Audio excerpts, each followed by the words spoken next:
Está no ar o Memória BC, um programa de entrevistas com pessoas da comunidade para resgatar histórias de Balneário Camboriú.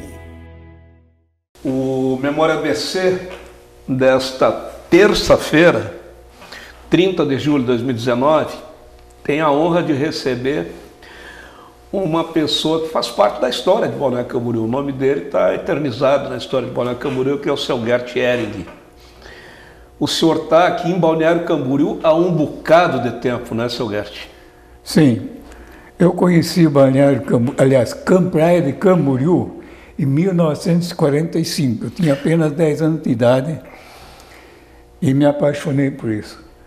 Em 1954, meu pai construiu a casa dele no Pontal Norte.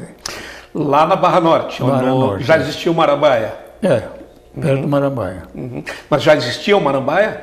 Não. Ainda não, né? Foi construído depois. E o canal do Marambaia era limpinho? Meu Deus.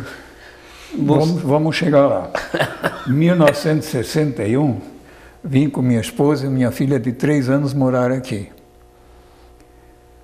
Como não tinha ocupação naquela época, eu resolvi comprar um barco de pesca, puxar camarão. Foi uma falência total.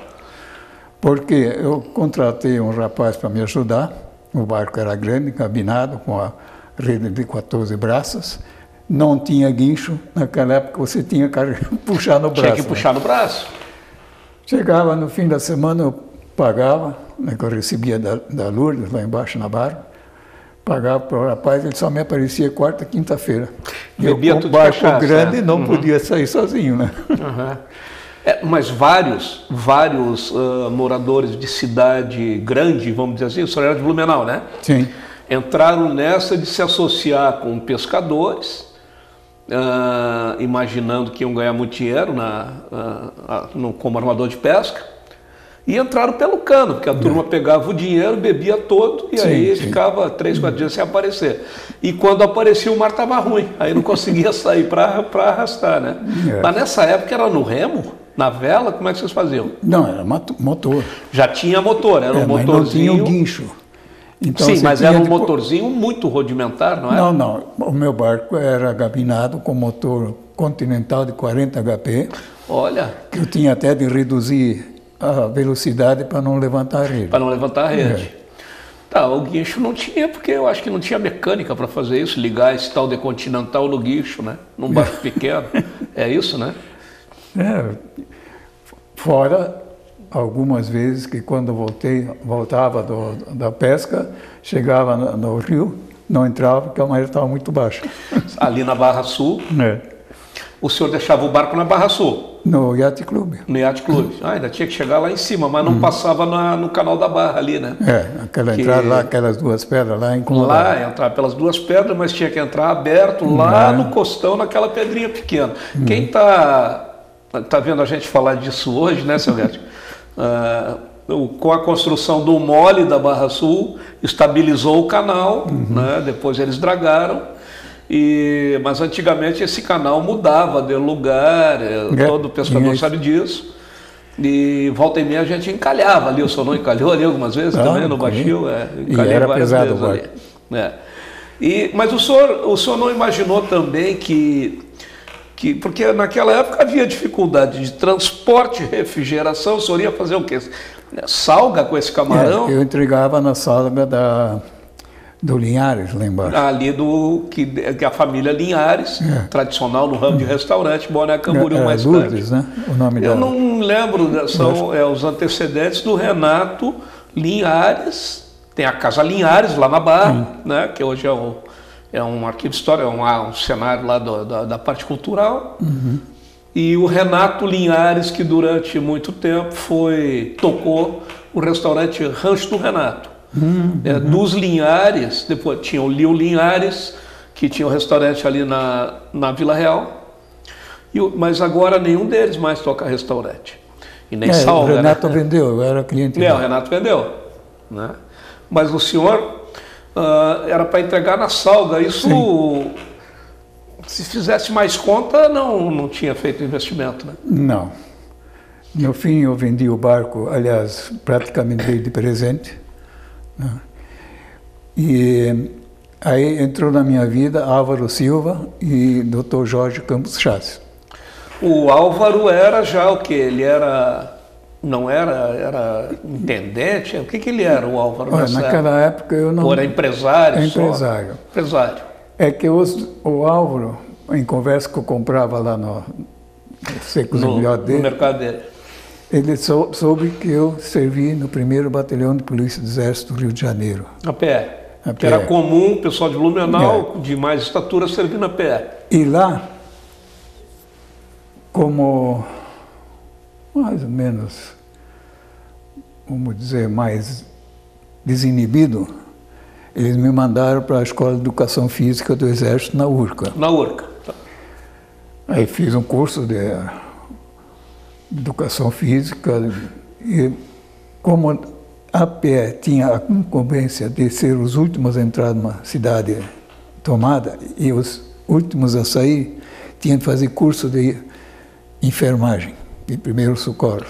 Sim. Esse eu também fiz no Hospital Central do Exército. Numa época que tudo era muito difícil. Eu aprendi isso no Exército, eu não aprendi em lugar nenhum, né? Não. Nós estamos falando em que ano aí? Isso foi em 54. Ano que eu nasci. Aí, como o Álvaro soube disso, com minhas conversas, ele falou para o Dr. Jorge, que estava montando o Colégio Agrícola de Camboriú. Aí os dois vieram lá em casa e o Dr. Jorge me contratou para lecionar, então, higiene, enfermagem, primeiros socorros e educação física. No Colégio Agrícola. No Colégio Agrícola. E, naquela época, eu já empalhava bichos, fazia taxidermia. Taxidermia. Hoje é dermatoplastia. E onde é que o senhor aprendeu a empalhar? Olha, eu fui autodidata. Prático, autodidata. O senhor foi perguntando para alguém? Porque isso é... Sim. Era uma arte comum na época, né? Mais ou menos, mas hoje não se vê mais ninguém fazer isso, né? Como eu comecei a aprender um pouco com isso, foi em Criciúma, no tempo que eu trabalhava como viajante da importadora ICO. Lá o dono do restaurante, do hotel onde eu hospedava, ele fazia esse trabalho. Eu me interessei e meu pai, então, mandou vir livros da Alemanha, que mostrava a fundo como se fazia isso. Sim. Então, como professor, o Dr. Jorge pediu para eu montar o Museu do Colégio Agrícola. Dos animais que vocês coletavam lá. Caçava, né? Caçava mesmo. Na época... Não, se naquela matava época mais, eu mais, recebi né? um porte de caça do IBDNF, vale do Brasil inteiro. Para coletar animais. Coletar exemplares para o museu, não podia sair caçando por aí, né? Quer dizer, isso a consciência de cada um. Claro, de cada um. Aí comecei a fazer o colégio, o primeiro museu no Colégio Agrícola. Em 71, eu comecei a fazer o Museu do Balneário Camboriú a convite do prefeito César Armando Guislandi. Mas esse museu era aqui no centro? No centro, onde era a Praça Tamandaré, onde é atualmente. Então, naquela época... Qual era a ideia do Armando Guislandi de fazer um museu? Que é uma coisa avançada, né? Fazer um museu. Mais dedicado a peixes e crustáceos, assim. Armando Guislandi era professor, era um homem que tinha conhecimento, tinha cultura, sim, né? Professor. De lá que nós tivemos contato e amizade, né? Então, para fazer este museu, eu tive de me licenciar durante 2 anos no Colégio Agrícola. E foi aumentando o museu. Um museu de peixes, então. Não, mas também já começava com alguma coisa de aves e outros animais. E em 72, eu fui assistente de jogos abertos Santa Catarina, de uma turma daqui do balneário. Pelos seus conhecimentos de educação física. Exatamente. Foi como professor lá, ajudar treinador, ajudar a turma. Em 73, eu comecei a lecionar no Colégio João Goulart. Em 74, no extinto Colégio Bruno Silva, do Álvaro Silva. Eu vou explicar para quem está nos assistindo e nos escutando. O seu Gert trouxe uma lista, porque é impossível lembrar de tudo que esse homem fez. Vocês prestem atenção à quantidade de coisas importantes que o seu Gert fez em Balneário Camboriú. Por gentileza. Bom, em 1974, eu fui convidado na Comissão de Trânsito de Balneário Camboriú. Tinha um tenente aí, não me lembro mais o nome, que era o chefe. E então nós fizemos o traçado das ruas todas. Só que eu tinha uma ideia diferente. Eu queria sempre colocar aqui no balneário, da Brasil para a Atlântica, uma de ida e uma de volta. Uma de ida e uma de volta. Parece uma coisa de bom senso até hoje. Não, né? realmente ia facilitar, mas infelizmente eu era pau mandado, né? Então eles fizeram essa confusão, não sei quantas de um lado e quantas de outro. Assim, a gente tem problemas de planejamento desde que fizeram, desde que o primeiro cara veio morar aqui, né? Em 1974 também eu fui chefe do Salva-Vidas aqui do Balneário Camboriú. Tinha um até foi vereador, o outro, o Celso Bernardo Souza, depois que nós entrou os bombeiros, coisa assim, que foi extinto, eu levei ele para trabalhar comigo no Museu da Santur. Ele hoje ainda está lá, trabalhando ainda. O Salva-Vidas ficava concentrado ali na Praça Tamandaré, naquele no trechinho de praia. No chão, né? no banco, né? Uhum. Bem rústico mesmo. Uhum. Bom. E acontecia, porque agora a gente tem toda essa estrutura aí, nós temos muito mais visitantes, muito mais turistas, e frequentemente pessoas morrem aqui, em especial no mês de dezembro. É uma falha da nossa cidade, declarar aberta a temporada e a temporada aberta sem ter salva-vidas na beira da praia. Naquela época acontecia isso também, seu Gert? Olha, que eu me lembro, nós salvamos alguns turistas, principalmente os que gostavam de encher a cara e entrar no mar. Isso é muito comum. Que não conheciam o mar, né? Sim. E se achavam os donos do pedaço. Mas morria muita gente, não? Que eu me lembro, não houve nenhum caso de morte. Porque era menos turista, né? Menos turista e era mais concentrado, no centro, onde ficava o pessoal. Né? E o nosso mar, para quem conhece um pouquinho de mar, nosso mar é tranquilo, né? Não, meu Deus, isso nem tem coisa nenhuma. Bom, agora, vamos ver. Em 1981, Ciro Gevaert, que era o chefe idealista do Parque da Citur, hoje Santur, Citur Rodolfeira, me convidou para eu preparar o Museu da Santur. A ideia era levar esse museu aqui do centro da cidade para lá, é isso? Vou chegar lá. O negócio é o seguinte, é que também, por falta de experiência e de profissionalismo, morria muito bicho na Santur. Eu sempre tinha um freezer... zoológico? Um freezer de mais ou menos 400 litros com um monte de bicho lá. Não dava nem conta de preparar tudo. Nesse período também apareceu o padre João Alfredo Ró fazendo escavações na Praia de Laranjeiras. Eu acompanhei aquilo tudo. Então, os primeiros escritos foram expostos aqui onde hoje é a Loja Brasília, na Avenida Central. Loja Brasília, da Avenida Central. Daí foi transferido para Santur, a pedido do Ciro Gevaert, e não sei se era o Mirim ou o prefeito, eu sei que eles concordaram. E lá fizeram, está lá até hoje aqueles. Depois, falando com o doutor Jorge, como não tinha ninguém para cuidar do museu no Colégio Agrícola, já tinha saído lá, foi transferido este acervo também para Citur. E do balneário, os peixes e crustáceos também foram para lá. Então, atualmente, o museu é constituído de 3 museus. Né? Soma de 3 museus. Quando eu me aposentei, nós tínhamos em exposição 5.500 peças, entre aves, peixes, mamíferos, répteis, numismática, geologia e a parte da arqueologia do padre João Alfredo Rohr. Não sei como está hoje, que eu me aposentei e nunca mais voltei lá. O senhor trabalhou quantos anos ali? Bom, do início até a minha aposentadoria foi 42 anos. Lá na Citur? Não. Sim, mas na Citur o senhor trabalhou muitos anos, né? E antes disso, já no Colégio Agrícola, eu comecei a me especializar em montagem de esqueletos.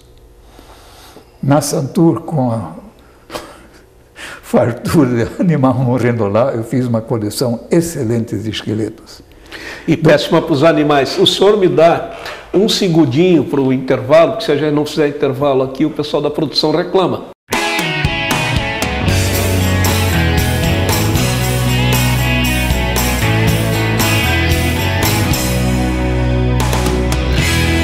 Você está acompanhando o Memória ABC. Atenção, ocorrência grave, MG 435, sentido Sabará. E se você acompanhasse o socorro de uma vítima do trânsito? Ai, meu Deus. O Tiago passou por isso. Tinha muita gente no carro, meu Deus do céu. A imprudência de um veículo invadiu a contramão e pegou o outro de frente. No carro da vítima fatal, ele e mais 3 crianças. O que ele tá fazendo? Não fica preocupado, não. Não. Desespero, ajuda você, cara. As crianças imobilizadas, chorando, pedindo para ver o pai. O pai estava no carro já morto.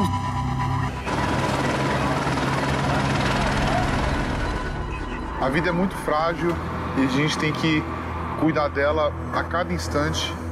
Não deixe o trânsito mudar sua história. Seja você a mudança no trânsito. Parada, um pacto pela vida. Eu não sabia que estava grávida, mas quando foi no 8º mês que eu fiz a ultrassom e deu microcefalia, ali parece que o meu mundo desabou. Eu olhava para minha mãe e ela, vai dar tudo certo, filha. Ela é a minha razão. Quando eu vejo uma mãezinha que está grávida, eu falo, ó, te cuida. Isso é bom para você e para a criança. Todos os anos, o Aedes aegypti tira a vida de pessoas ou as marca para sempre. Para mudarmos essa realidade, precisamos de você. E a mudança começa pela sua casa.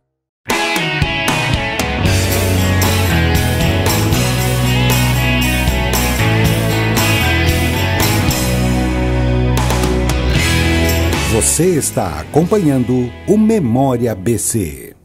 Voltamos com o Memória ABC desse 30 de julho de 2019, com o seu Gert Ehring, uma pessoa que tem uma história extraordinária em Balneário Camboriú.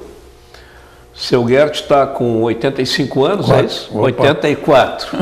E ali nos bastidores do programa eu estava comentando com ele que eu tenho 64, espero chegar aos 84 com a saúde que o senhor tem, seu Gert. Com certeza. Antes do intervalo, eu lhe perguntei quanto tempo o senhor trabalhou lá. O senhor me disse que trabalhou mais de 40 anos. Desde o início do museu do Colégio Agrícola. Que são 3 museus. Começou pelo Colégio Agrícola, e depois juntou do padre e depois o da prefeitura. E montou isso tudo no Colégio Agrícola, da prefeitura, e depois com a coleção arqueológica do Padre Rohr. Do Padre Rohr. Então isso foi de 1981 a 2005. Mas o que me espanta é que não é novidade para ninguém o desleixo das autoridades em relação ao nosso acervo de animais, né?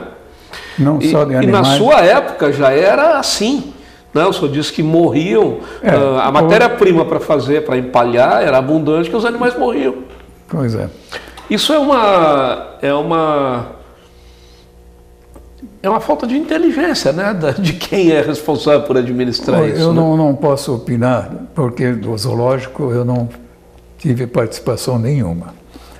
Eu consegui também implantar o aquário lá e o museu, as 2 coisas que eu trabalhei lá.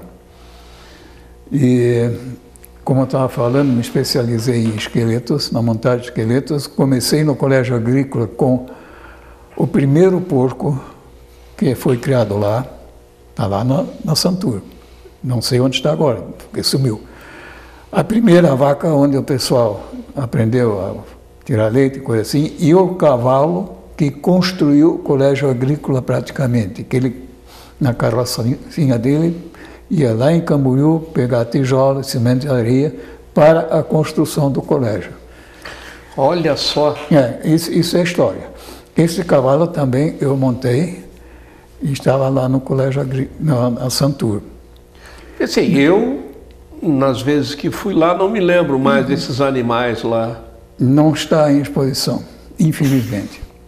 Mas será que está guardado, pelo menos? Bom, a última vez que eu vi a sala lá, que um conhecido meu foi lá tirar foto, estava tudo empilhado num canto com plástico por cima.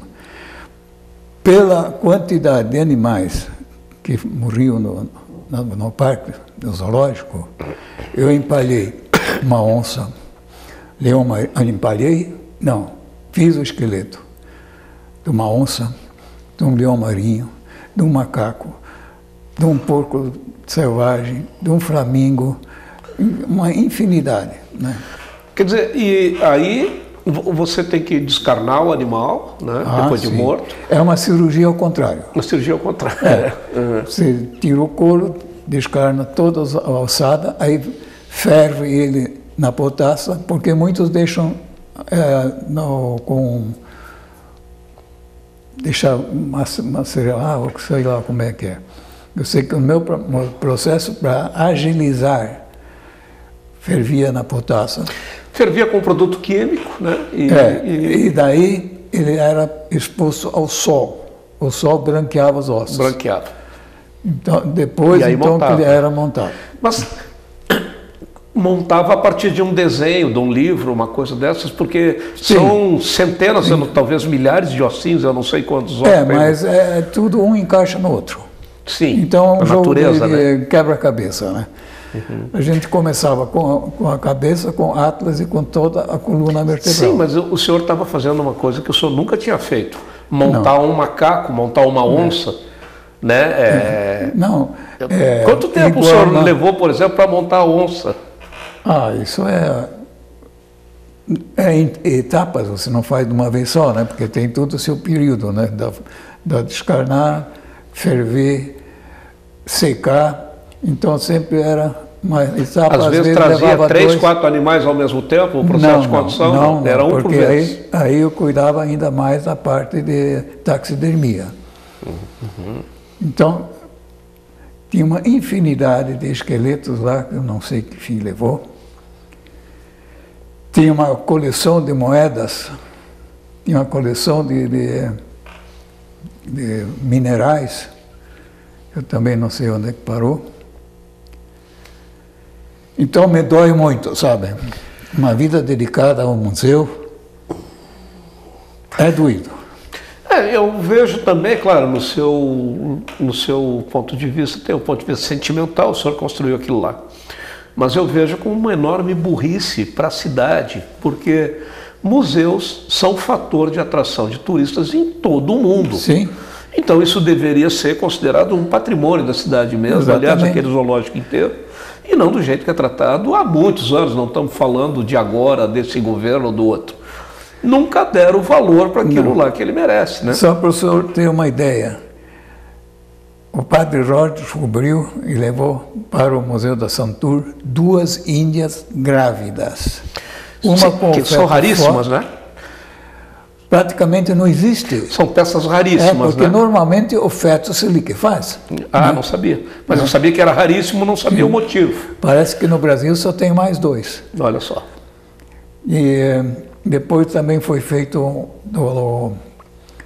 uma ala de artesanato de Santa Catarina, uma sala muito bonita, com muitos exemplares bons. O Rancho Pescador também, não sei se existe ainda. E vocês sempre fizeram isso com pouquíssimo dinheiro, né? Mas toda a vida. Eu, inclusive, uma época tive de comprar algodão, porque usava algodão para fazer o enchimento. Muitos usavam serragem, mas isso não presta. Então, faltou algodão. Como eu tinha um primo em Blumenau, que trabalhava na tal da Resima, que comprava restos da indústria para processar, eu comprava um fardo de algodão, praticamente de graça. De graça. Ele me ajudava. Quer dizer que o museu deve muito ao senhor e ao seu primo também, é isso? Que vendia troco de banana, os restos de algodão, então, né? Pois é. Então é isso. Bom, continuando. Continuando com a sua lista. Tá. Em 2005, eu fui convidado para participar da Fundação Cultural do Balneário Camboriú, com Álvaro Silva, Marlene Burato, Lígia Aspernal. Sim, no governo do Russo Pernal. Uhum. É. Daí, em 2007, eu fui convidado para assistir e coordenar a ABC Preg, onde eu trabalhei também muitos anos depois. E foi reeleito, em 2007, reeleito para a Fundação Cultural do Balneário Camboriú. Sim. Só que já estava fora, né? Que eu me aposentei em 2005. Então sempre continuei contribuindo. Entendi. Agora, eu quero voltar lá no começo da sua entrevista, que o senhor disse, nós já vamos chegar lá. Hoje é um dos assuntos mais palpitantes, momentosos e preocupantes para a cidade de Balneário Camboriú, é a deterioração do Marambaia, do rio Marambaia, do canal Marambaia, como queira chamar. Aí cheguei no ponto muito interessante. O senhor assistiu isso tudo. O senhor bebia água, se quisesse, daquele rio ali. A minha casa ficava entre o mar e a lagoa. A lagoa tinha água cristalina, fundo de areia branca. No colégio agrícola, no começo, a gente recebia por verba. Então, graças ao, hoje, canal do Marambaia, naquela época era Marambaia, lagoa, eu conseguia sobreviver, vamos dizer, sem muita dificuldade, porque tinha robalo, tinha tanhota, tinha o pitu, que é o nosso camarão de água doce. Tinha época que entrava o camarão branco, né? Então era só jogar tarrafa. Né? Diz os filhos do Ubaldino Fabres, é isso? Esse é o vizinho, né? Uhum. Os filhos dele são meus amigos, o Laca e o Pati. Uhum. Eles dizem que até com chapéu de palha pegava peixe na lagoa ali. Não, tinha peixe-rei também. Era uma fartura. Mas eles dizem também que a deterioração do canal começou já naquela época, quando eles eram crianças. Eles estão na faixa de 50 anos. Cada casa que era construída próxima, ela jogava o esgoto todo no sem rio. Tratamento direto no canal. Ninguém fazia fossa, ninguém fazia nada. Meu pai, quando construiu a casa, fez 2 caixas. Uma para a gordura e uma para mas era coisa rara, né? O comum era jogar direto. Né? Mas eu me lembro que de vez em quando eu tinha de esgotar aquilo e não era nada agradável. Né? Não, a gente sabe, né? E além disso o terreno devia ser muito molhado, essas caixas enchiam rápido, porque lençol freático em beira de praia, né? Cavar meio metro vinha água. Vinha água, né? Mas... Então, desde a sua geração, infelizmente, a minha também, porque eu estou há 30 anos aqui, começou a poluição. Todos somos responsáveis pelo que aconteceu com aquilo ali. Sim, né? Não adianta, porque a gente vê hoje muita gente histérica reclamando que tem que dar um jeito. Não, mas a coisa não é assim. Destruir a natureza é muito fácil. Né? Agora, recuperar, às vezes, demora décadas. Né? Para o senhor ter uma ideia, eu tinha naquela época uma voadeira com motor de 15 HP. Eu entrava pelo canal e ancorava atrás de casa. Sim. Tão fundo que era a lagoa. Né? E de vez em quando o mar arrebentava, entrava, renovava a vida ali dentro. Aí era a festa de todo o pessoal lá do canto, que quando arrebentava a lagoa, as tanhotas saíam tudo. Era uma tarrafa em cima do outro. Isso aí com aquelas, como é que chama, aquelas cestas de palha, abarrotada. Vocês tinham, vamos dizer assim, 3 grupos de pioneiros aqui na cidade, né? O pessoal do canto da direita, da Barra, o pessoal do centro, ali as imediações do comércio da família Silva. Do Miramar e do Balneário. Aquela turma ali. E a turma lá da esquerda, a turma do canto a qual o senhor pertencia, a turma dos negros, como eles se identificam até hoje. E o Maneca. Isto, né? São as famílias tradicionais daqui, né? Fora os germanos, né? Quando pegava aquela montoeira de tainha, né? Era uma festa. Verdade. Sim, ali tinha a família do Isaac, essa turma, né? E mais Isaac, a turma do Abel, né? E lá para trás não tinha nada, né? Tinha muito pouco, né? Não, lá para trás era mato. Era mato, né? Aí passava e depois tinha Camboriú, né? Mas não... O senhor que viveu tudo isso, o senhor lamenta ou é indiferente a separação desses 2 municípios? Foi um erro? Foi um acerto? Eu acho que devia ter um entrosamento já naquela época maior, porque onde entrava dinheiro era no Balneário. Em Camboriú era fraco. Então, Balneário Camboriú deslanchou. E já naquela época o dinheiro entrava aqui. Lá era só plantação. Lá tinha o quê? Arrozeira e plantação de café. Nada mais. Um pouco de pecuária, né? Só. E aqui era turismo. Então isso que alimentava a roda aqui. Mas o pessoal lá não entendeu que o futuro era o turismo mesmo, né? Sim. Porque Camboriú é um município muito bonito, né? Sim. O que o pescado de piava naqueles ribeirões lá em cima? Sim, Lambari também, né? O seu Gert e eu somos pescadores de fé, né? O senhor não tem pescado muito ultimamente, o senhor me falou, né? Não, ultimamente não, mas eu mergulhei muito. Mergulhou muito, né? Como minha esposa sempre dizia, nós era pobre que nem rato, mas lagosta nunca faltou na nossa mesa. É verdade. Mas o senhor não pegava essa lagosta aqui depois de um tempo? Não, tinha peixe também. Né? O senhor pegava mais para o lado de Bombinhas? Então pegava sargo, robalo, anchova não, mas garupa, né?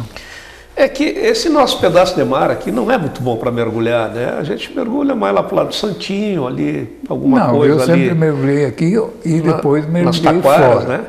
Sim, Laranjeiras era um ponto muito bom. Laranjeiras, peguei muito robalo bonito. Hoje não tem mais, o senhor sabe, né? A gente, acabou tudo. Nem no mergulho eu vejo os caras pegando alguma coisa, mas não tem mais. Mas na época que eu mergulhava tinha peixe. Peixe e peixe grande, né? Peixe grande. Hoje só tem baiacu ainda, né? Olha, até o baiacu está difícil, viu? Seu Gerd, nós temos um limite de tempo aqui. E como eu disse no início do programa, é uma honra ter uma personalidade como o senhor aqui no nosso Memória ABC. Uma série de entrevistas nós pretendemos fazer nesse ano de 2019, se tudo der certo. Cerca de 200 entrevistas com pessoas da comunidade. Que bom. Né? Para que isso fique para as futuras gerações. Perfeito. Aproveitando que hoje a tecnologia nos permite fazer isso, registrar em vídeo e som e tudo mais, né? Vamos ver se... E a gente joga isso na internet, isso fica lá para o resto da vida. Assim se espera. Eu só queria dar uma parte, eu sei que é meio desagradável. O canal da Marambaia, não adianta dragar nem nada, tem que separar o esgoto da água pluvial. Enquanto não canalizar todo o esgoto que vem lá dos morros, que entra direto no canal da Marambaia, não adianta fazer nada. Sim, a gente sabe disso, né? Todo mundo sabe disso. O município agora vem aplicando multas pesadíssimas. Sim. E mesmo assim as pessoas não fazem a correção dos seus esgotos. São multas muito pesadas. Teve prédio aí com 150 mil reais de multa, que é 3 mil por prédio, pelo amor de Deus, o que é isso? Um prédio jogando esgoto no canal, né? Sabe quantas pessoas moram num prédio desse. Né?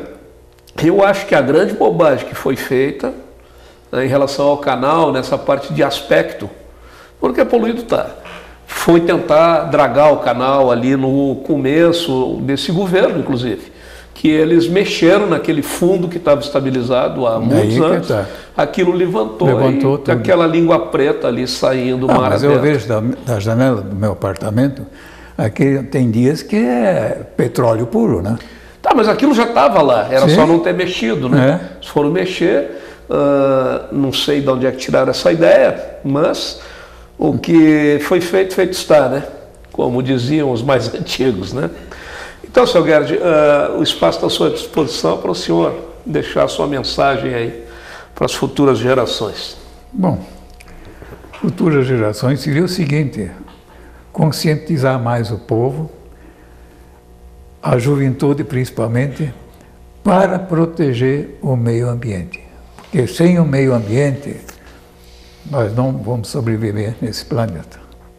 Muito obrigado. Você acompanhou o Memória ABC, um programa de entrevistas com pessoas da comunidade para resgatar histórias de Balneário Camboriú. As entrevistas já realizadas estão disponíveis no portal do Legislativo.